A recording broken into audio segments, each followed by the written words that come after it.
Bloomington నార్మల్లో ఈ వారం చాలా జరిగిందండి. సిటీ హాల్ నిర్ణయాల దగ్గర్నుండి మన వంటగది వరకు మన సమాజాన్ని ప్రభావితం చేసే కొన్ని ముఖ్యమైన విషయాలున్నాయి. వాటిపై ఓ లుక్కేద్దాం.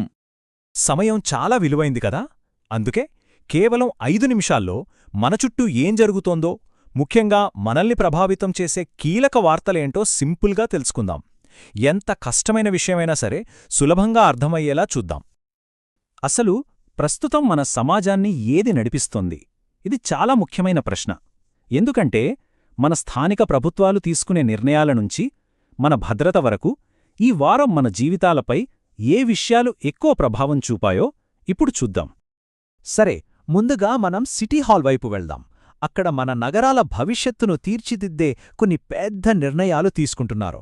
అవేంటో, అవి మనపై ఎలాంటి ప్రభావం చూపబోతున్నాయో తెలుసుకుందాం. ఇక్కడ చూస్తే మన 2 నగరాలు అంటే బ్లూమింగ్టన్ ఇంకా నార్మల్ డబ్బుల విషయంలో 2 వేర్వేరు దారుల్లో వెళ్తున్నాయి. బ్లూమింగ్టన్ ఏమో కొత్తగా వచ్చిన కిరాణా పన్ను డబ్బుని నేరుగా రోడ్లలాంటి పనులకు వాడుతోంది. కాని నార్మల్ మాత్రం ఒక కొత్త ఆలోచన చేస్తోంది. అదేంటంటే టీఐఎఫ్ జిల్లా. వినడానికి కొత్తగా ఉంది కదా. అసలు ఈ టీఐఎఫ్ అంటే ఏంటి? Okay, thief. దాని పూర్తి పేరు ట్యాక్స్ ఇంక్రిమెంట్ ఫైనాన్సింగ్. ఇది కొంచెం తెలివైన పద్ధతి అనమాట. సింపుల్గా చెప్పాలంటే భవిష్యత్తులో ఆ ప్రాంతం అభివృద్ధి చెందాక వచ్చే పన్నుల ఆదాయాన్ని అంచనా వేసి ఆ డబ్బుతో ఇప్పుడే అభివృద్ధి పనులు మొదలుపెట్టడం. అంటే భవిష్యత్తు ఆదాయంతో వర్తమానాన్ని నిర్మించడం లాంటిది.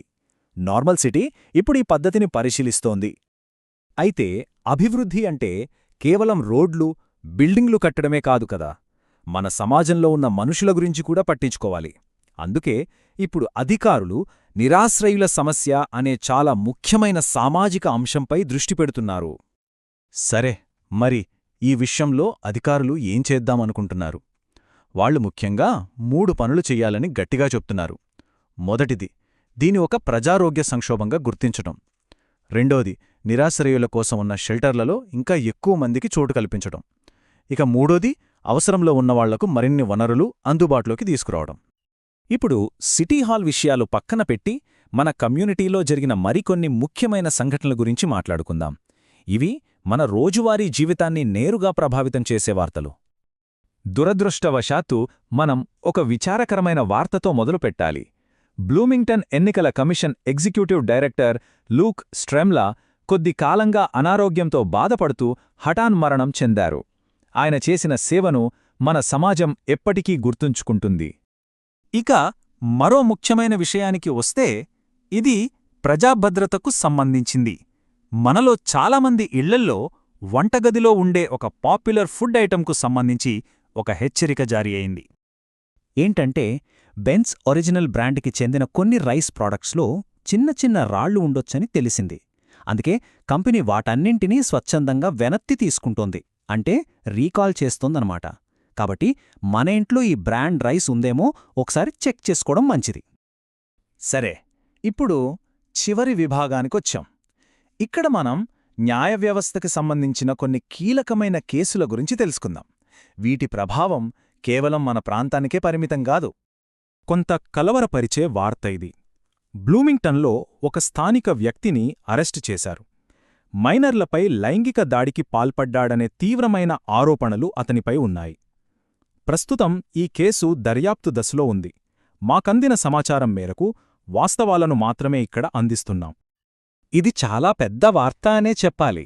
ఇలినాయిస్ రాష్ట్ర ప్రభుత్వం మనందరికీ తెలిసిన, మన ప్రాంతంలోనే హెడ్క్వార్టర్స్ ఉన్న స్టేట్ ఫార్మ్ అనే ఇన్సూరెన్స్ కంపెనీపై కేసు వేసింది.